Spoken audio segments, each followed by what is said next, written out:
What's up, guys? Crazy Black 108 here, and I'm back with another video. Today, guys, I'm here to talk about something really big when it comes to the Star Wars universe. It's a video that I've recorded once already before, and I have it. I kind of like what I said in it, but at the same time, it's like it's been so long since I recorded. I kind of rather just re-record my thoughts on it, especially now here going later into the cycle of things. And as you can tell by the title, it's about Star Wars Expanded Universe. Now I'll be under the Legends banner and everything else going forward from here on out, whether it be in Star Wars Insider or whether it be actual Star Wars magazines itself. All the stories from here on out will be canon, and officially canon. Like, there's no disputing whether or not at least I don't think this will ever happen. But the way they're going, there's no way it's like, okay, well, this story was written at this time, but you know what? Forget this story. This story is no longer canon. Throw it out. But this is canon. Now it's to the point to where the Star Wars universe is completely unified when it comes to TV, movies, books, comics, junior novels, all that. All this is going to be one unified vision under the story. The storyboard, the story team discussion, story group discussion, or not discussion, but there's the story group that they have. That's just its main focus to make sure that everything fits in line and is like, you know, oh, you can do this, oh, you can't do this, oh, this character can't be here, you can't bring this character in, yada yada, you know, bringing these characters in to the actual Star Wars universe. And now everything's going over this Legends banner. And you might be saying, well, what's, the Legends banner? What's the Star Wars Expanded Universe? What's all this? Well, I could tell you just to click on the link down below to go see the video that the Star Wars, they officially did on StarWars.com, on the YouTube channel, about the Expanded Universe, about this whole thing, this Legends banner. And actually, that's really what I'm going to say to do. Go and watch that video and come back. And I'll just say this. Basically, like what they see in the video, Star Wars Expanded Universe is the stories that have take place and have continued on throughout the Star Wars universe. You have stories that take place after Return of the Jedi, stories that take place before Phantom Menace. You have stories that take place in between each of those films that have come out, all 6 of them, including the Clone Wars movie. You have stories that took place during the Clone Wars that became canon, non-canon, is it canon? I don't know if it's canon. Stuff like that. The term canon, also, to give you an idea of what it is, canon is the official Star Wars lore, the official stories that all fall in line with each other. If Star Wars A New Hope is canon, that means everything in it pertains to the rest of the Star Wars universe. Whereas now, stories like Star Wars Heir to the Empire is no longer canon, meaning that it does not pertain to the overall main story of the Star Wars universe. It is a story that has been written and set within a Star Wars universe, but it's almost basically like an alternate universe. It's not the main universe that the main universe that correlates with the rest of the Star Wars saga. So anything that's been written before 2014 of September, or basically of September, comic book wise, short story wise, and Star Wars Insider or otherwise, is no longer canon. So I'm going to grab this book right here. It's the first book I have with the Legends banner on it. As you see, it's this Legends there on the top, and it's Crucible. I haven't read this book yet. I've heard this book is horrible. I heard like this book single-handedly has made people say, you know what? Go ahead and reboot it. I don't care anymore. This has turned into complete and utter mess. I don't care anymore. Reboot it. Other people say, no, it wasn't that bad. I was looking for the Sword of Jedi about Jaina and all these other stories. Oh, it was going to be so good. They killed the EU for me. My Star Wars collection and everything that I own when it comes to Star Wars is very vast. Whether it be the action figures on my wall, the video games, comics, or the novels that I own. So, if I go into this book, now not only does it say Star Wars Novels Timeline, it says Star Wars Legends Timeline. I'll be interested to see, coming September, when the timeline is placed with inside the novels by Del Rey, is there going to be 2 separate ones now. So there's going to be the timeline that says Legends, and then you open it up to another page, it'll be the one that says the Star Wars Timeline, the official Star Wars Timeline. That's curious too, because we don't know what the official timeline is, if it's going years, how many years after the Battle of Yavin, years before the Battle of Yavin, so on and so forth. But you see this right here, folks? In case you don't know, these are all different titles of Star Wars novels, adult, like the adult size novels, like the written by Del Rey or Banta, published by them, I mean. Okay, and it's got another page here. I've basically read all of those books. I have not read all of Fate of the Jedi. I will be honest. I am currently I've made an effort because I want to read Crucible and I want to see, is it really that bad? I made an effort to finally go through and read my Faith of the Jedi novels. I have all of them in hardback. Here's Omen right here in hardback, but if I'm going to work or something, or I'm just hanging out with someone, I'd say, you know what, hanging out, that's kind of lame if I'm bringing a book with me, isn't it? Oh well. Do it so when I bring Omen with me, I bring the paperback version. I have all the paperbacks for Faith of the Jedi up to Allies.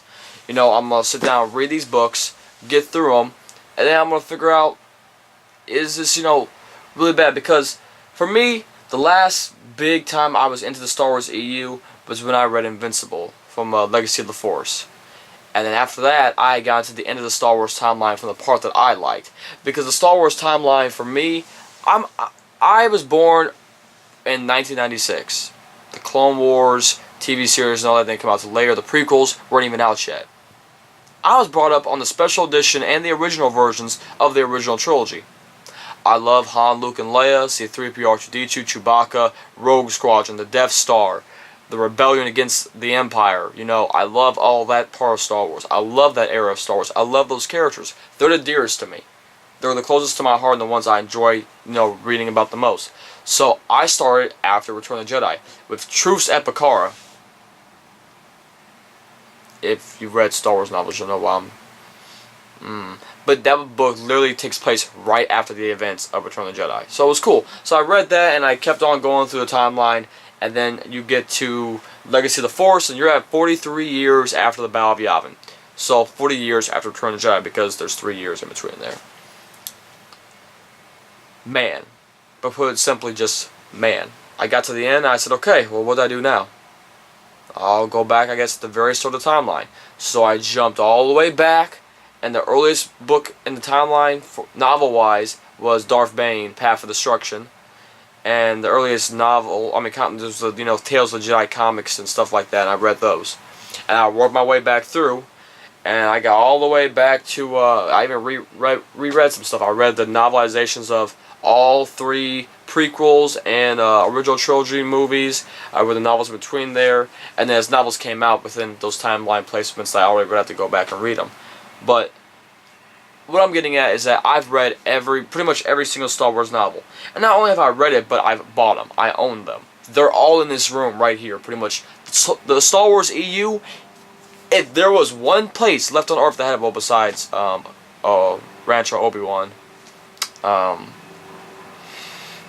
I have it. I have a library of Star Wars books. I've read all these stories. I know what happens in them. I know what doesn't happen in them.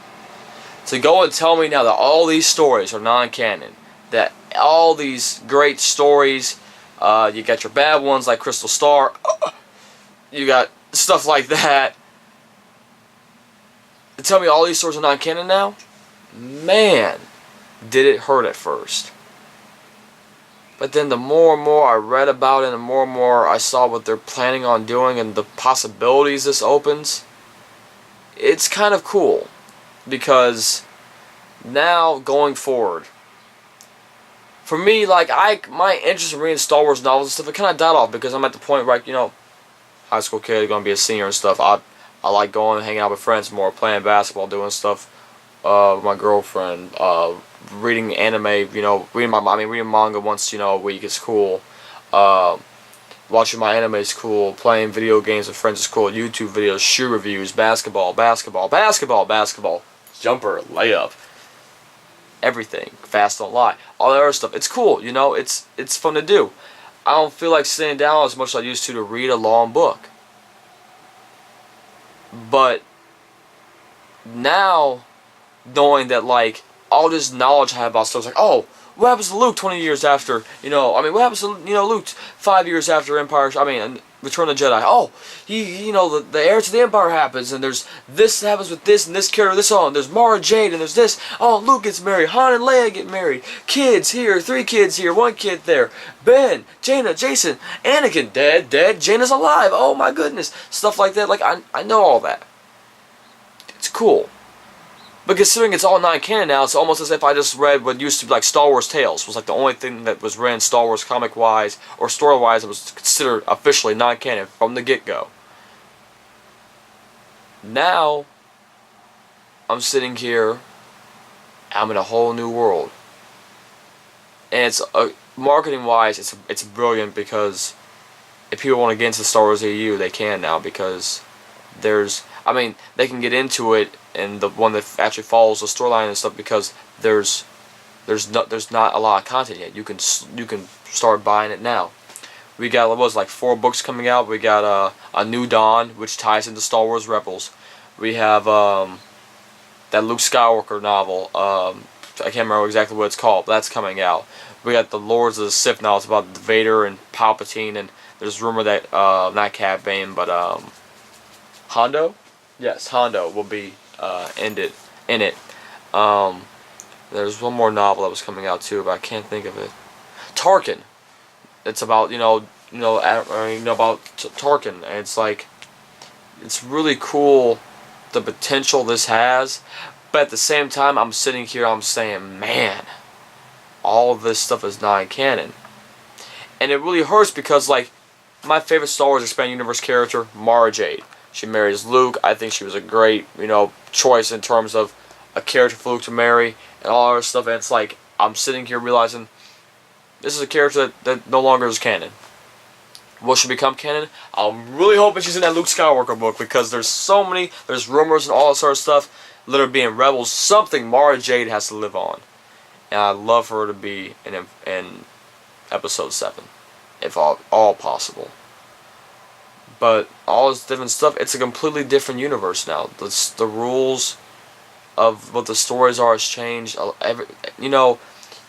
Before, like, the rumors coming out for Episode 7, for example. I don't want to address this because that's its own separate video, but like, the fact that like apparently Luke has gone missing since not too many years later after Return of the Jedi, he went into hiding, and that the fight with the Empire has been a long, dragged out battle that still isn't over. Rumors like that, it's like, I don't like that idea, because I'm just like, reading the Star Wars Expanded Universe that was here beforehand, and the fight with the Empire and what happened, and with Luke's character, I just don't see Luke going and, being a hermit so quick. Just different things like that. But this new canon that's upon us, it's awesome, because the possibilities it opens up are immense, because everything ties together now. Everything, for sure, is tied together. All the stories that get written, everything, it has to be appraised by a group before becoming a novel, before becoming canon. You have to have discussions with them. It's crazy. It's more intensive to making sure that the stories and everything are held together than it was ever before. Beforehand, yeah, the timelines, everything were kept fine. There wasn't many plot holes here and there. There were some, but it wasn't that bad. But you have people that, whatever it is about Crucible, this novel apparently was just horrendous. Just horrible. It angered people. And I think it's, kind of weird, but it's like cool to see that, legends on the side. You can't really see unless I get a focus. But having this whole Legends banner across my novels, it's kind of surreal. And my biggest thing too that I want to say is that everyone's saying, man, so all my past stories are now non-canon for sure. No, that's the last little part here too, and that's the part that I'm going to do in the second part of the video, guys. I'm going to end this one here, because this is just my thoughts on the whole change of it. So Star Wars Expanded Universe, Part 1, the change. Part 2, the future and hopeful. A new hope, potentially, but we can be hopeful. So I want to thank y'all for watching. May the Force be with you. Go check out Part 2, and I'll see y'all around. Peace.